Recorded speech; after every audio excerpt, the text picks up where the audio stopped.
Hey, what's up, INFJs? I hope you're still doing well in your quarantine. Haha. I really want to get out of this. I think a lot of people do want to get out of this. It's been a month, all right. It's let's wrap it up a little bit. Let's the show's over. No encores, no thank you. Okay, that was weird. I don't know why I did that. I just wanted to say on the top of this video that hey, I'm aware that we're in this situation, and I'm still concerned as most people are, and I'm not just here being self-indulgent and making videos. Anyway, that's not necessary. Are INFJs cold? Why are INFJs cold? Why are INFJs so freaking cold? Why are they so detached? Why are they so removed from reality sometimes? Why do they seem like they don't really give a fuck about you or about other people? I mean, the short answer is they're probably thinking about something more interesting than what's happening in front of themselves or you. But I want to dive a little deeper into why this is the case. I think it's important. I think it's important to help others understand us a little bit better and help other INFJs understand themselves a little better so we're not all confused all the time. People that suffer, who have gone through a lot of suffering, end up growing from that. There's many different ways. There's two different ways they can grow from a traumatic experience, in my opinion. They can go south or they can go north. They become a worse person or they become a better person. For the most part, I believe people that gone through really bad suffering, really just traumatic experiences, become better people. They see the blessings that they have on this earth. They don't take things for granted as much. I was looking at this article on Psychology Today that was talking about how there's a direct correlation between the amount of suffering experience and the amount of growth that we experience.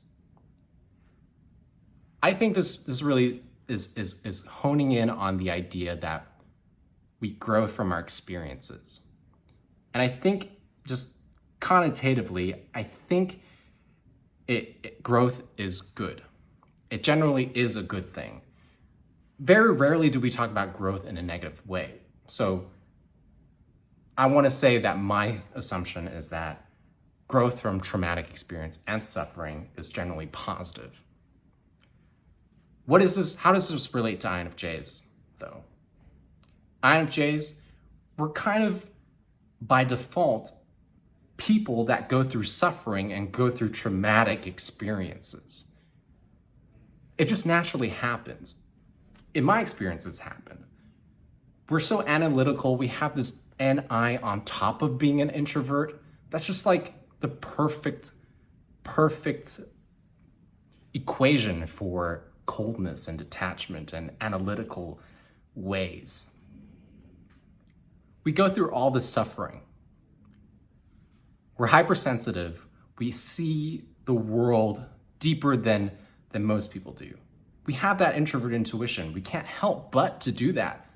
So when we go through our lives, we make all these analyzations as we grow up, as we grow older, we see all the fucked up things about this planet, and we see all the fucked up things about people around us.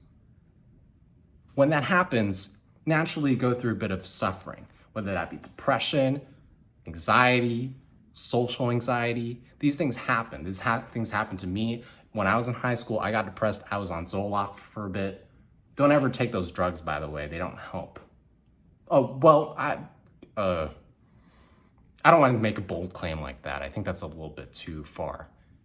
It didn't help me. I think it didn't help me. Maybe it helped some people. However, it didn't help me. By all means, though, if it works for you, use it. There's a reason why I think you shouldn't take those drugs, but that's a whole nother video, and I'll get back to that on another time.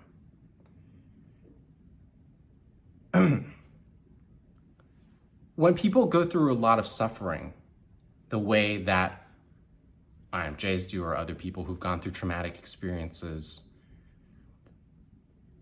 there's a bit of a change that happens. There's a transformation.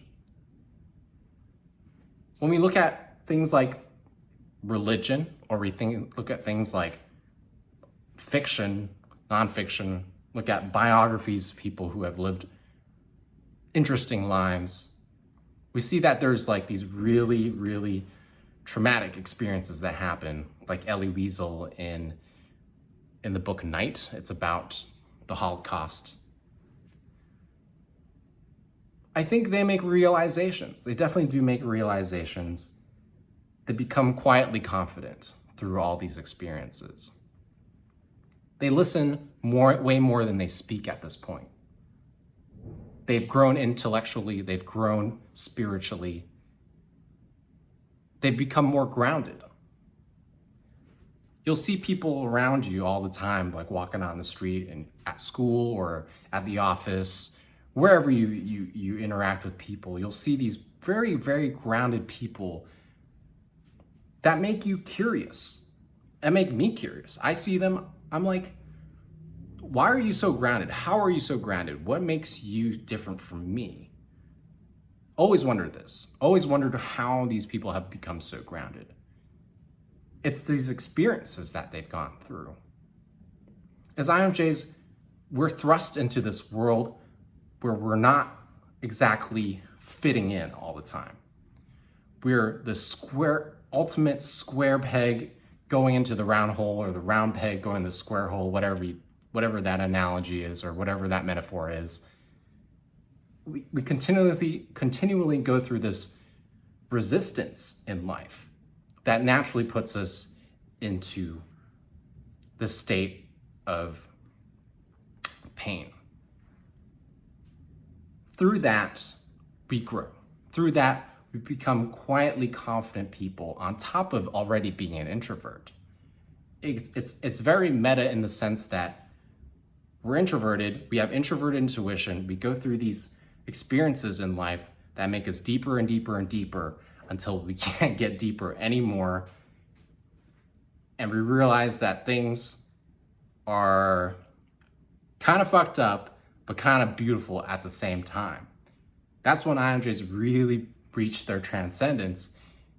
And you find INFJs going out and helping people, going out and counseling people, trying to help people figure out how to get to a place of content and happiness, which I feel I have, to some degree, have found that. However, I think there is still a lot of growth to be made, and there's always growth to be made when it comes to that. Point is, we just have a cocktail of circumstances. We have a cocktail of circumstances, life events, predispositions about our personality that make us this like really just solid, cold being that we don't intentionally, like I don't intentionally be that way. I don't intentionally try to intimidate anybody, but this groundedness, this self-assurance that INFJs have, or any person that has this groundedness or has gone through these really, really big experiences that make them deeper, quote unquote. I think it's a little self-indulgent to call oneself deep, but we all kind of know what that means. It intimidates other people. It makes people uncomfortable. They are more likely to label it as cold and detached, unfriendly, unsocial, whatever you call it. Combined with a culture, in my opinion, the United States, it's more extroverted. So when you see somebody like us just chilling, having a coffee and a cigarette, maybe like the French, like the Parisians, they have their coffee and the smoke, and that's cool and everything, but here it doesn't fly. It doesn't fly that much. So we're labeled as cold, detached, psychopathic, sociopathic, whatever you want to label us. It's all the same. It's intimidation, it's fear. So what you gotta do is understand that as INFJs, we have this way about us that intimidates others and makes people uncomfortable because it highlights their insecurities. They see that you're grounded. They see that you understand what's going on in the world. They see that you got it all figured out. They're like, whoa, what the? You got it all figured out. What's the? No, you're cold and detached and But don't let that change who you are. Don't let that make you doubt yourself. It's all just lies. I just said that because I didn't know what to say necessarily. Yes, I mean, in a way it is kind of like a lie. They're trying to lie you, convince you that you are wrong about who you are, make you doubt yourself. But don't believe it. You are fine. You're doing fine. As long as you're a person that is well-intentioned, has well-intentions for others, you understand that you need to be respectful to others, that you need to get over your insecurities, then you should be doing fine. Most INFJs are, in my opinion. Some go the wrong way.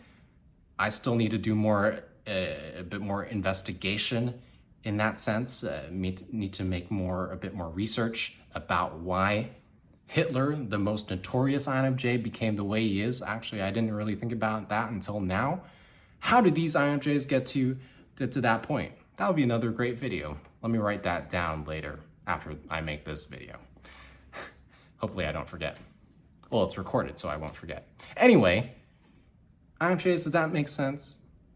So what do we do about this? Do we just sit back and be content that we are, oh, we're so cool. We can just be cold all the time. No, we don't just sit back and relax right now. We got to work on ourselves. We got to get ourselves better. Because when we do that, we become happier. We become better people.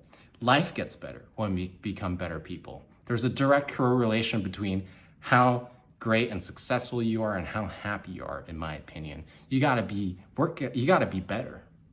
All right. Happiness shouldn't depend on being successful, depend on being a better person, but it makes it a lot easier, hell of a lot easier, because I've been on the other end of this. I've been, in places where I've been just despondent, just a complete loser. Okay, and that was not a great experience. I like it now better because I've worked on myself quite a bit and things are looking a little better. I am just beginning though. There is so much more room for growth, and that is what I'm aiming for. Point is, we have to understand that we can't just be content about being cold. We gotta look for ways to find the happy middle. We have to look for ways to find the balance between being an introvert and being an extrovert. That's what MBTI is all about. You gotta learn about yourself and you gotta learn about other personality types so you find the most optimal way of being. You gotta find that balance. You gotta find that equilibrium in life. We're cold and detached. Let's find a way to become less cold and detached. Let's find a way to present a more pleasant face, a more pleasant personality to the world. Let's be more positive and embracing and more comforting in the way we behave rather than staying just in the corner smoking our cigarette, having our coffee. How do we do this? There's two ways. We can learn from other personality types. We just got to hang out with an ENFP or ENTP a little longer and we'll naturally pick up those behavior traits. But we can't depend on them all the time. No, we can't depend on all them all the time. We can also figure this out for ourselves.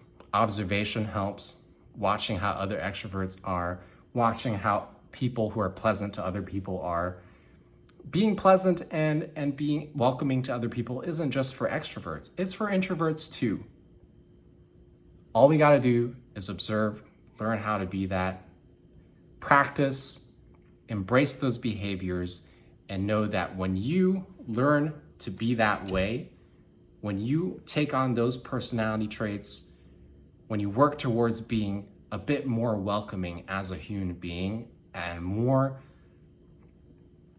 approachable as a human being, you'll find that you have experienced additional growth. You'll find that you will be making other people happy.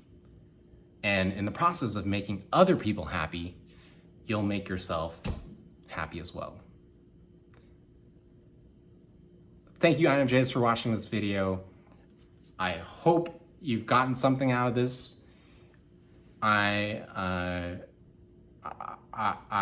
don't apologize for making you uncomfortable if you did feel uncomfortable.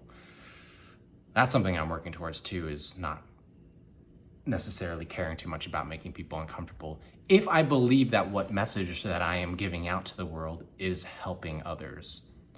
So I'm really glad you clicked on this video. I'm glad that you joined me here today to talk about being an INFJ and learning about being an INFJ and how you can be better as an INFJ. Thank you so much for watching. I will catch you in the next video. Don't forget to subscribe and like if you want to see more videos like this, and hit the bell for notifications every time they come out. That was lame. I don't know why I added that at the end. Just forget that I said that. Don't subscribe. Just never click on my videos ever again. All right. Thanks for watching. I will see you in the next video. Bye.